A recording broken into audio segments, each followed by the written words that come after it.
Muy buenas, estamos en Participa TV. Hoy nos hemos desplazado a Lietor, al taller de Arts Lietor de José, que como sabéis seguro es el restaurador al que se le ha encargado la restauración de la talla de la réplica que la ciudad de Albacete tiene de la Dama Oferente del Cerro de los Santos. Como sabéis, estamos en ese proceso de restauración, de puesta en valor y de reencuentro un poco con la sociedad albaceteña. Hemos estado hablando con él. Os lo vamos a contar todo. La verdad es que no éramos conscientes que le entregamos una réplica muy dañada, muy perjudicada después de muchos años a la intemperie, y nos devuelve una réplica perfecta, en buen estado, y para que dure por lo menos otros 40 años más, que la podamos disfrutar de este pedacito de historia que tenemos en la ciudad de Albacete y que a veces estaba demasiado escondida. Os dejamos con él y con todo lo que tiene que ver con la Dama Oferente. Dentro vídeo.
Oferente en una caja muy bien embalada de Albacete para que la interviniésemos aquí en el taller, en nuestro taller en Lietor, porque tenía una serie de alteraciones, de daños a lo largo de toda su historia, ya que es una reproducción que llega a Albacete desde el Museo Arqueológico Nacional en 1973. Al estar en un parque a la intemperie, los agentes atmosféricos le habían afectado muchísimo. Es una obra que está realizada en la capa externa en una resina, y toda la capa interior se ha rellenado con un mortero de cemento, de hormigón. La resina es un material pues sintético. Con el paso de los años se va envejeciendo, se va volviendo más rígida y bueno, también se erosiona ligeramente la superficie, también viran los colores. Luego al estar a la intemperie en un parque con riego, con humedades, debajo de un árbol, pues tenía una serie de alteraciones que, pues tenía restos de tierra, restos biológicos, de hongos, de algunos líquenes, manchas, pues de haber sufrido algún vandalismo, sobre todo en la cara, en las manos, muchas manchas de cera también. No sé si alguien hizo algún ritual con ella o la retiramos sobre todo de la cabeza y las manos, los brazos. Algunas velas les han colocado también. Manchas de pintura en la base para paliar un poco las manchas, y orificios o bien de golpes o del envejecimiento de la resina, como se vuelve más rígida, pues al ser golpeada, pues en las zonas que quedaban huecas en la reproducción, pues se fueron perforando y se veía la estructura del refuerzo de fibra de vidrio que le colocaron, y en algunas zonas hasta el mortero interno. Entonces, cuando llega aquí, lo primero que hacemos es realizar una limpieza superficial con brochas de aspiración. Después ya hacemos una limpieza muchísimo más profunda con cepillos, con torundas de algodón, utilizando agua desmineralizada, también mezclando con alcohol, y en la zona de las manchas más graves, por ejemplo en la cabeza, que son manchas negras, ya utilizamos disolventes. Hicimos pruebas con distintos disolventes y conseguimos retirar parte de las manchas, pero no todas. Una vez la pieza estaba limpia, procedimos ya a consolidar las grietas, rellenándolas con adhesivos, y también reconstruir los volúmenes con otros adhesivos. Para ello pues utilizábamos jeringuillas, inyectando en cada grieta, con un adhesivo, una resina que la rellenaba y además fijaba si había partes disgregadas.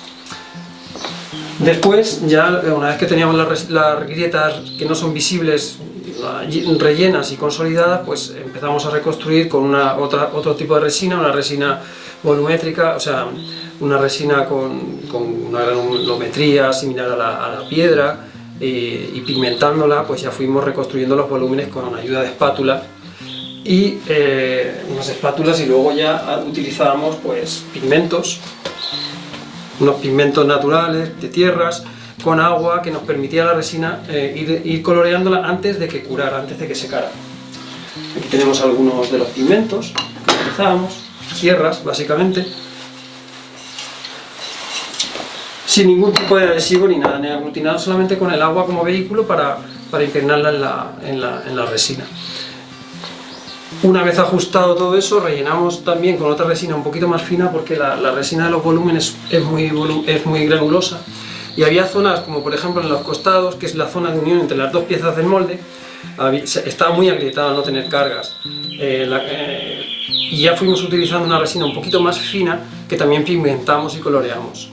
Por último terminamos la reintegración cromática con algunos retoques para ajustar unas ligeras veladuras, y ir ajustando el tono en algunas zonas muy puntuales.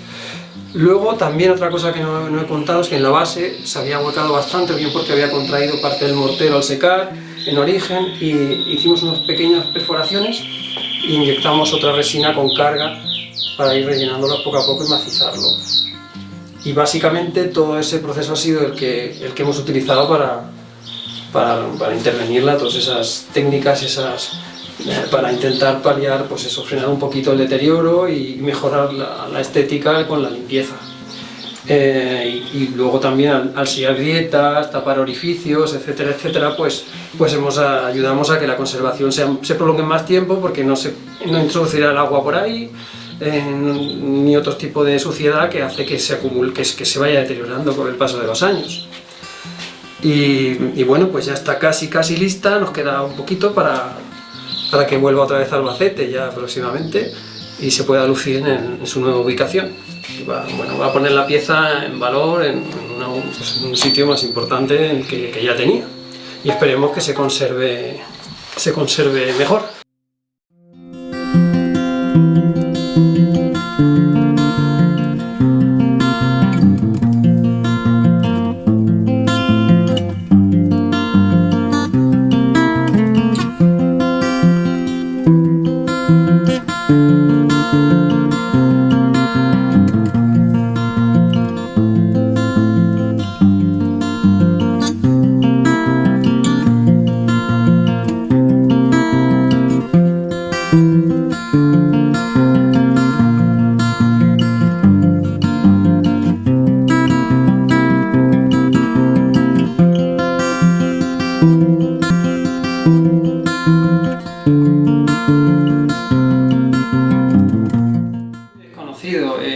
La gente no sabe muy bien a qué nos dedicamos los conservadores restauradores. Mucha gente tiene la idea de que somos solamente artistas, que cogemos una obra como si... Bueno, piensan realmente lo que se ha ido viniendo haciendo a lo largo de los siglos.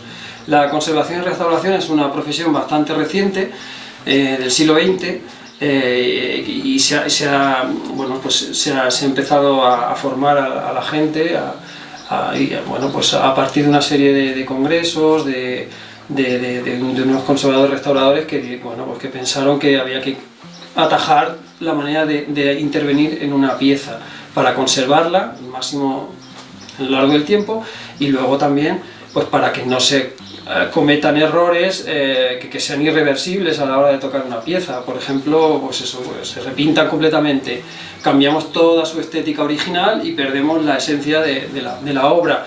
Históricamente también se modificaban y no se tenía ningún criterio para ello. Entonces la conservación y la restauración lo que hace es recoger todo eso, que haya unos criterios y que haya unas normas de trabajo para conservar la pieza lo primero y luego no alterarla estéticamente. Entonces, bueno, pues ¿qué hacemos nosotros, los restauradores? Pues lo primero es el respeto máximo al original. No se debe desvirtuar nunca, debemos conservarlo, atajar los problemas hasta donde se pueda. Y luego, por ejemplo, pues si tenemos que reintegrar un color porque estéticamente es necesario, pues tocamos solamente la zona donde se ha perdido, pero no nos extendemos como se hacía antiguamente, que se pintaba entera nueva la pieza y ya cambiaba totalmente el aspecto, no tenía nada que ver con el original. Esto en obras, por ejemplo, de autores célebres y conocidos, pues si vamos modificando, vamos desvirtuándolos y no los asociamos a lo mejor a esos o enmascaramos las técnicas que utilizaba cualquier artista de la época, porque lo estamos transformando completamente. Entonces lo que se trata es conservar eso y que se vea, bueno, aparte de que se vean las heridas, el paso del tiempo, que se vean las técnicas que han utilizado, los colores que utilizaban. Eso se tiene que respetar al máximo. Luego los materiales que utilizamos, pues tenemos que saber que sean materiales estables. Las limpiezas que hacemos, que no sean agresivas, que no dañen la policromía original en el momento de trabajar y luego en el paso del tiempo, que se conserve. Todo esto es lo que hace que ponga en valor las piezas y que las conservemos bien. Si es una persona que no ha tenido formación, pues va a hacer lo mismo que se hacían los pintores o los escultores en siglos anteriores, que van a llegar, van a pintar, van a cambiar, van a modificar, van a cortar, van a añadir a gusto de la persona de turno que tiene esa pieza. Y nosotros lo que tenemos que hacer es intentar conservar y mantener este patrimonio que al fin y al cabo es de todos.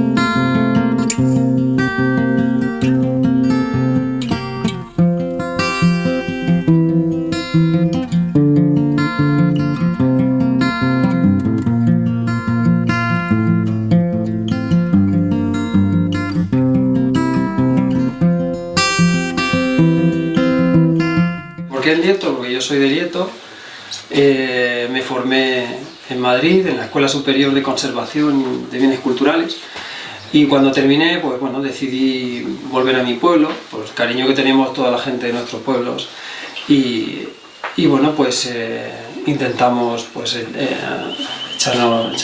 ponernos en marcha aquí en Lieto.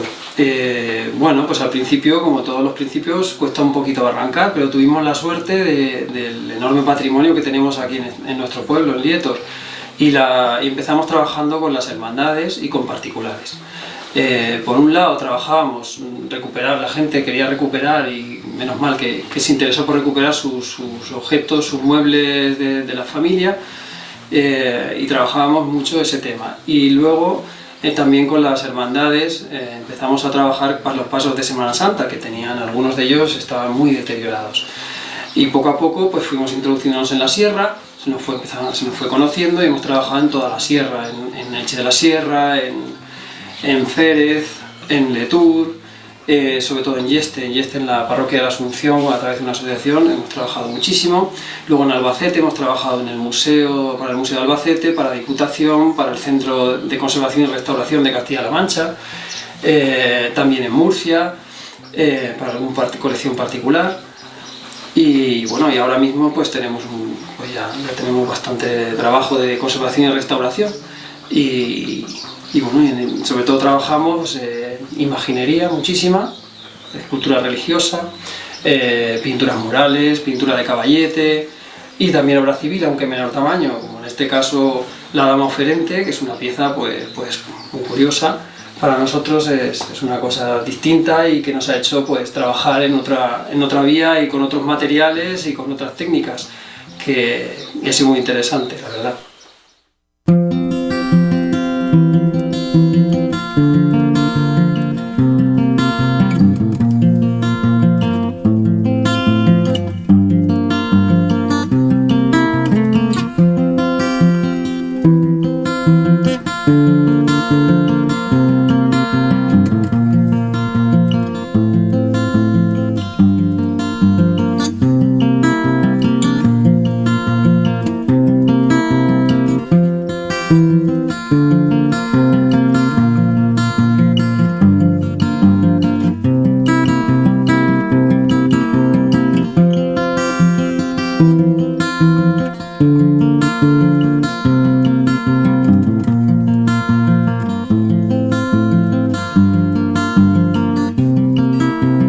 Adiós.